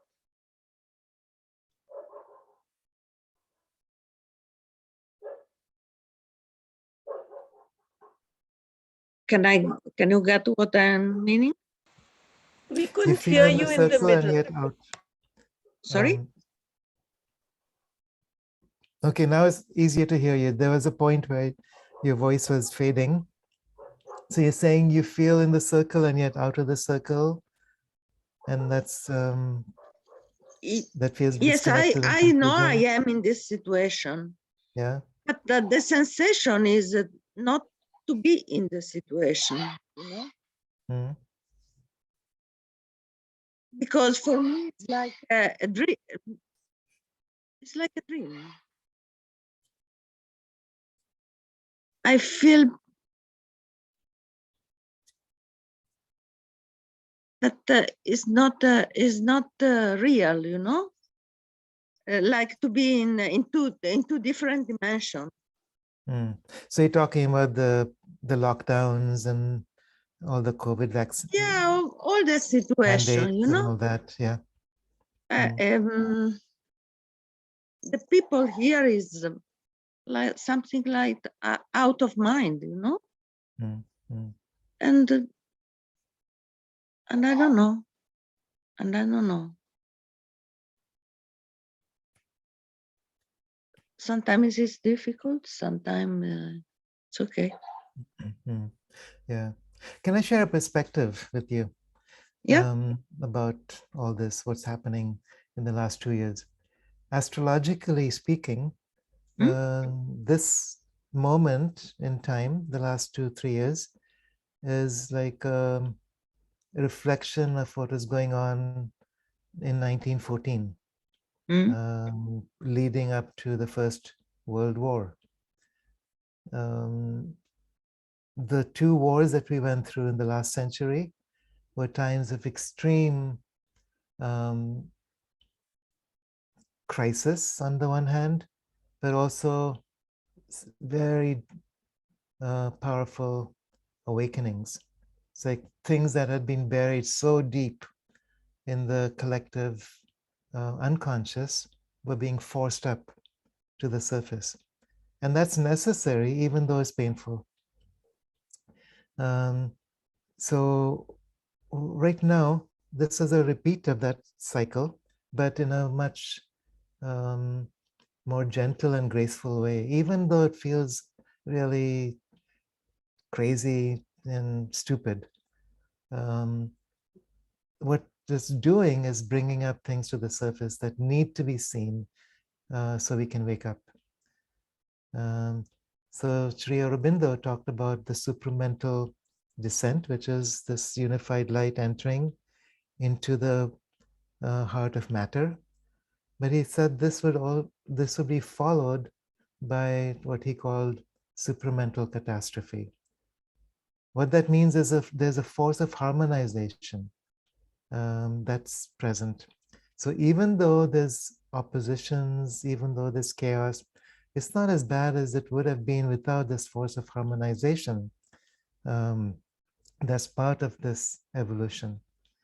So there's a divinity, there's a grace entering into this movement of evolution now, which wasn't there before.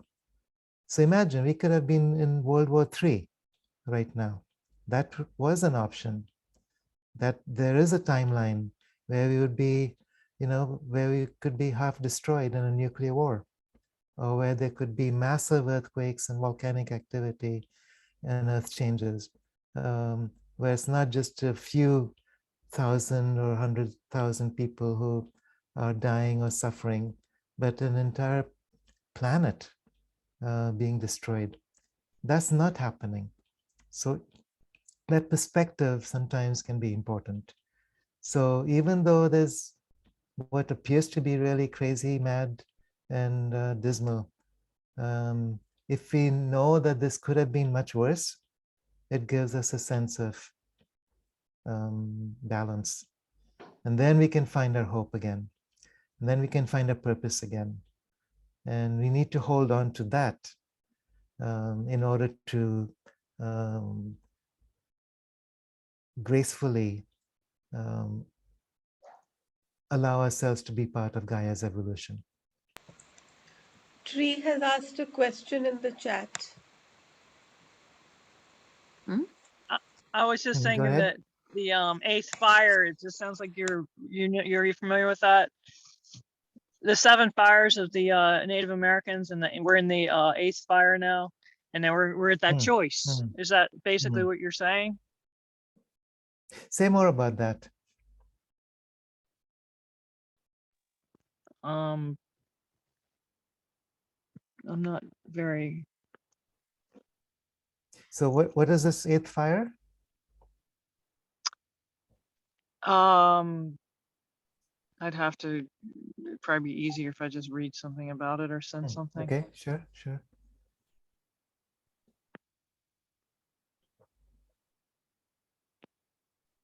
It's, yeah, it's the teachings of the Native Americans, the Algonquin teachings of the 7 prophets and the 7 fires. And there's a walk across, well, there's plenty many of walks, I'm sure, but you know, leading into this 8th fire, I'm sure, guess you're not familiar with Ojibwe and the natives and their teachings. I'm not familiar with the 7 fires. I'm familiar with the Ojibwe people and some of their teachings, but not this. So I want to get the exact wording. You can talk about something else and I'll put it in the chat when I can find it. okay, all right. Well, what that reminds me is what some of the prophecies have been about the 7th universe. That now we're actually, or we've gone through 6 universes and we're entering the 7th universe. And it's going to be as different, very, very different from the universes that have preceded this. So what's going on this planet right now is opening a door for something new to emerge across the entire physical universe. So, you know, it's a big event, but we're not there yet. And so what we're seeing is from one side of this journey.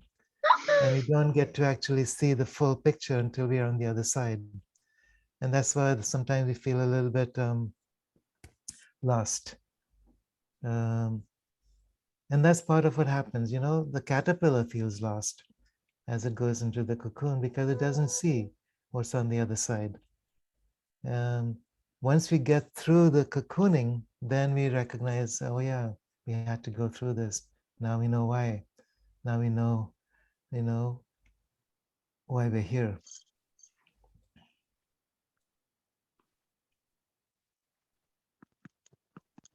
Okay, here, the 8th fire details a Native American prophecy of a time when humankind will come to a fork in the road. At this point, people will be able to choose a path of materialism and destruction or a path of spirit and awakening. Yeah, there's a Hopi prophecy also that's similar to this, that we have a fork in the road and we choose one or the other, and we are at that moment. Is this where you think we are now? Is that what you were kind of implying with that, or no? I think we're actually past that point. Okay. We have already chosen, and we have chosen collectively, even though it's invisible for the most part, we have actually made that choice already to take a path of ascension. And I guess my next question would be, we're talking about male and female, and I know I could go into the religious paradigms and how God was male and now God is becoming male and female, and I'm wondering if we're all becoming male and female, but that's another probably story. But where was I going with this? Jesus. Yeah, there was something, it was a whole different topic. Just give me a minute, and if I remember, I'll. In the meanwhile, White Feather has raised her hand. Yeah, I was just, you know, we all have a little bit of a different take on where it's going and that kind of thing. And the information that I'm getting from different sources, there's a little gal that is from the Hopi lineage, Addie Lamborn, who is being instructed through the native people that are in spirit world. They're guiding her. And they gave her these 33 codes, and they discuss it. And it's very good. When I got her and knew, because I have been on the Hopi reservation, and the Hopis are and the first thing I saw were whales in the sky, in the clouds, and the whales have ancient memory, hold our memory. And so I knew that what she had was good, that they were bringing forth good information. And there's a lot of people coming forth with different things like that. And I just feel like I guess my hope is that we shift quicker than what they say. And with these people and you bringing forth this energy and holding space for us to move forward. That saying, like the 100th monkey theory, would we qualify for that as more people understand what's going on and visualize us being there and walking through that time that we shift the whole process? Yeah, absolutely. I think we've already, the reason I say that we've already gone past that choice point is because all we know on the information highway is what the mainstream media tells us. We don't hear the other side of it so much. But the other side of it is so rich, and there's so much awakening happening all over. So, like in the Hopi prophecy, when they talk about the headless path and the path of heart, that choice has been made. There's people all over the world now who have chosen the path with heart, the path with soul, the path of service, the path of discovering their true purpose and living it, of embodying that divinity, of transforming the DNA, of waking up to the full potential, limitless possibility of what it means to be human. It is happening. I believe that, and I just wanted to know what you had to say. Go ahead. Didn't mean to interrupt you. Yeah, no, absolutely. So this, I feel like that's one reason it's so important to disregard the mainstream thought forms. It's like, that's not reality. That's manufactured story. And, the whole COVID crisis would be over in one single day if we all turned off the mainstream story. It's feeding itself only through fear and through an idea of what it means to control. But it's not real. The so-called deep state doesn't have power. Its only power is by convincing people that they're hopeless or inferior. And people are waking up too quickly now. So I think as this continues to happen, the transformation we're looking for will become more and more evident very, very, very quickly. It's like dominoes are already falling. Yeah, Meenakshi? Kiara, this is very important what you're saying. I think many of us already, I never know what is the mass media news because I don't read or listen. But what happens is that because we are still needing to, or we are still choosing to use the traditional ways like YouTube and Facebook and all of those, and like you were mentioning, the moment you say something which somebody out there does not want to say, they block you. I've luckily never been blocked, neither has the channel, so maybe I've not been saying enough of the things that need to be said. And that probably is another, not a fear, but sort of like you keep yourself from speaking, the truth. people are and therefore not sharing. Like, just to give an example, if someone has not had the jab, I won't tell someone who has had it, because I don't want them now to be scared because they had it. You know what I mean? So we are really restricting ourselves, and that's probably one of the reasons why this kind of a meeting and is necessary. And secondly, that inner silence, because in that inner silence and in our dreams, we are hearing one another, we are listening to one another, and we are seeing that there are so many of us and what reality really is.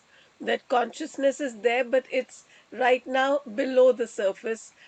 uh, but if so, we just have to go there, which we do whenever we have that. And or even this kind of talk, even when we are talking with our mouths right now, I'm just feeling such a beautiful deep sense of that silence, like sorry, like a humming going on in all our hearts. I'm just Yeah. feeling that right now.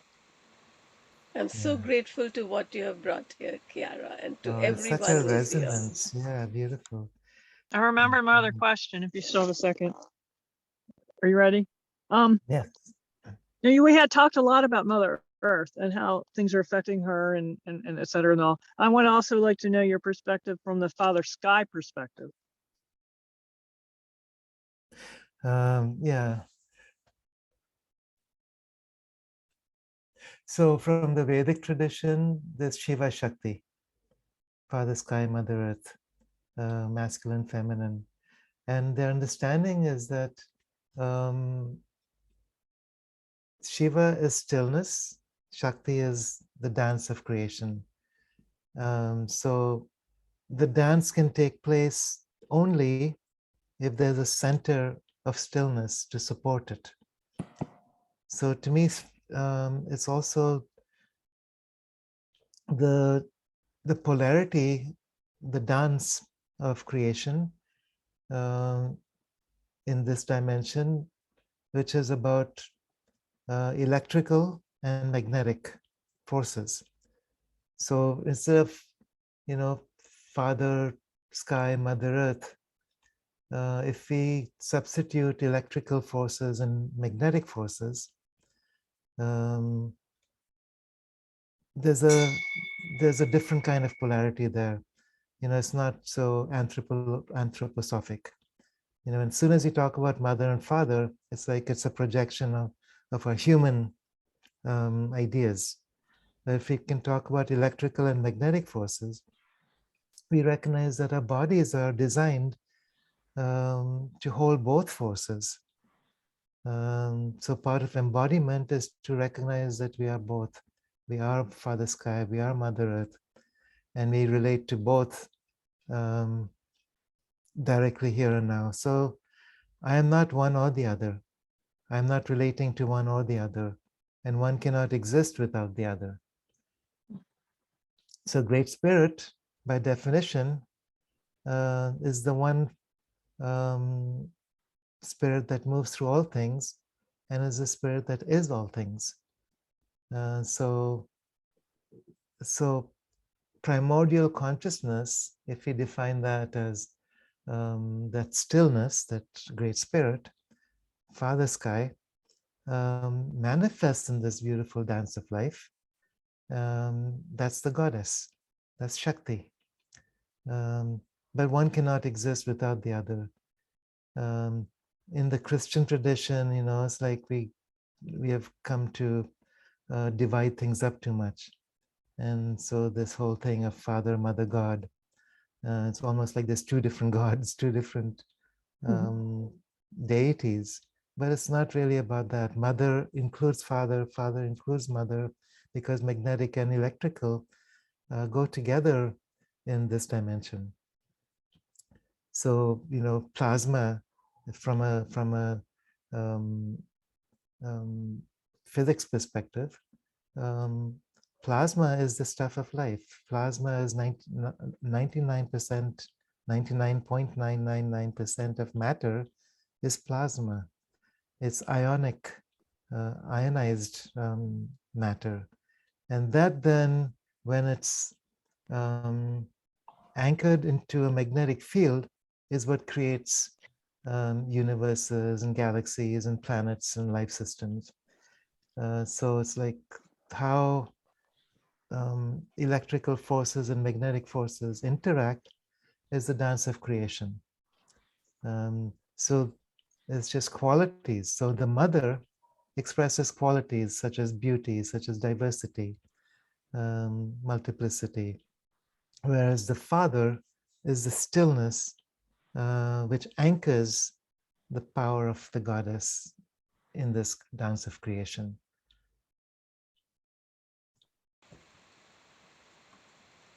Thank you so much, Kiara. I feel we're coming to a close of the circle. Is everyone feeling complete? Do you want to say something more? Because one thing that I will request everyone after this is to say a word that you are taking away with you from this session. But Kiara, would you want to have the closing word? Yeah, thank you, Meenakshi, and all of you. I mean, I feel so honored to be part of this circle. And you know, when we talk about Gaia's evolution, we are part of that. We're not separate from her. So we're talking about our inner evolution, our deeper evolution. And we're talking about biological as well as spiritual. We're talking about material as well as mental. So all levels of an awareness. And our journey is about remembering that we are all of it. So I think what's going on now is there's a collective remembering, a collective awakening. And too often we just get kind of identified with the personal. And when I'm only identified with the personal, it's very easy to go into a sense of separation or helplessness or hopelessness or lostness. And so for me, the journey has always been about opening to the big picture, the fullness of evolution, time and space. And then things, you know, the power and the energy, the Shakti can move through. If I'm in a stuck place, it's because my perspective is not wide enough. And so I feel like what we're doing together here is to open up to that big picture perspective, to feed the passion of our inner being, so we can then surrender to that force of life coming through us. And you know what? I'd like to maybe end with something from Rumi, where he says, you know, there's three stages of our evolution. The first is when I'm identified as a drop of water, and the drop is separate from the ocean, is moving towards the ocean. It's the journey of seeking for the ocean. And then you become one with the ocean, and that's the second stage. You dissolve into the ocean. Your personal identity falls away. It's what many people refer to as enlightenment. But that's only the second stage. And the third stage, and that's where we're going now, is when the ocean enters into the drop. That's the journey of embodiment. The ocean enters the drop. The drop is no longer existing as something separate from the ocean. And then the whole power of the ocean, the fullness of our primordial presence moves through. And you cannot, it's unstoppable.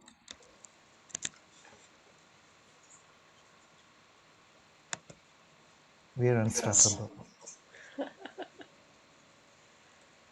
Thank you so much, Kiara. I'm going to request each one to say maybe a word or a sentence of what you're taking away and what you're feeling, uh, what you're taking away from this session. So what I'm taking away, Kiara, is how interrelated we are. Because just yesterday I shared in one of my groups the same Rumi quote, just the quote of it, that you're not just a drop in the ocean, you're the entire ocean in the drop. We are so interlinked with one another. I'm taking away so much happiness and love from this session. Thank you so much. And I'll request each one to say the name of the next person you're passing the torch to. So I'm passing it on to Claudia. Thank you to everybody. It's been beautiful to be with all of you. And I felt your love. I still feel your love. And I love you so much. Thank you. And who do you pass it on to? The talking stick? Vivian?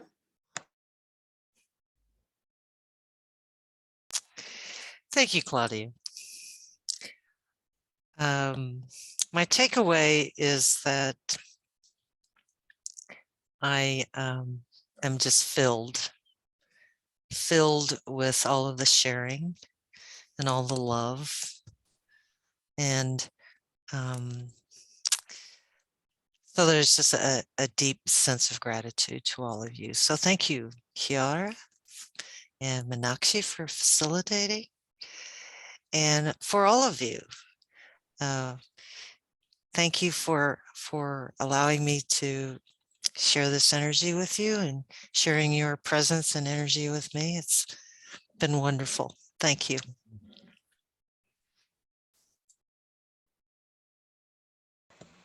And Vivian, who do you pass the talking torch to?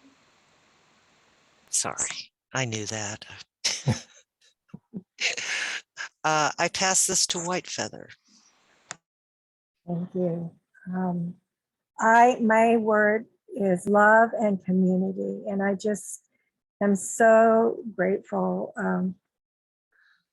I've been asked numerous times to join more of the things and that she co-creates, and so I'm glad I came. I'm very glad I came.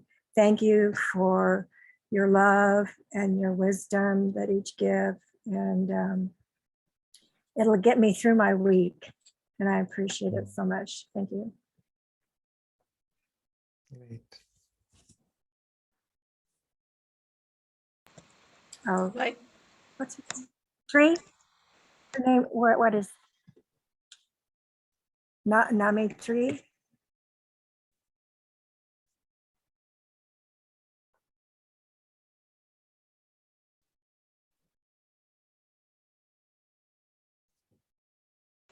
Tree, your You're mic is muted. muted still. Oh, multidimensionality is the word. And I'm still trying to figure out how Kiara can remain so still when he hears so much and sees so much of all of us. You might share that secret someday. Thank you, Mr. Kiara. And also Meenakshi and everyone here, of course. Thank you. Thank you. Panchami not being able to come on the mic. Okay. But she says, thank you for facilitating this. It was wonderful. Felt connected with all of you. Yes. Thank you so much, Yeah. everyone. Well, one word I'll end with. The image that comes up in response to what Name Tree was saying is lightning standing still. You know, there's a power in that image. It's like, imagine this force of lightning, enormous power, but there's a stillness in that also. And it's like, you know, the electrical and magnetic together, the father and the mother dancing together, Shakti and Shiva blended together. That's who we are, lightning standing still. And I just honor each of you so much for bringing yourself present and being here on this earth at this time in support and in honor of this evolution of Gaia, and being the midwives you are in this great awakening. And thank you, Meenakshi, for the wonderful job that you do to make this happen in this way, and all of you. And Claudia took a picture. Claudia, was it the moon? What were you taking a photo of right now? You're outdoors? The sunset. Ah. Mm. You have to share it with us somehow. Yeah, I don't know how. I'll email you. Okay. Okay. Thank you so much, everyone. Thank you. Thank you. Namaste. Have a Bye-bye. wonderful you. day. Ciao. Ciao. Ciao. Ciao. Yes, thank you. And I think here your smiles and your laughter help too, I'm sure. I sensed you were smiling at some of the things I was thinking earlier. So thank you.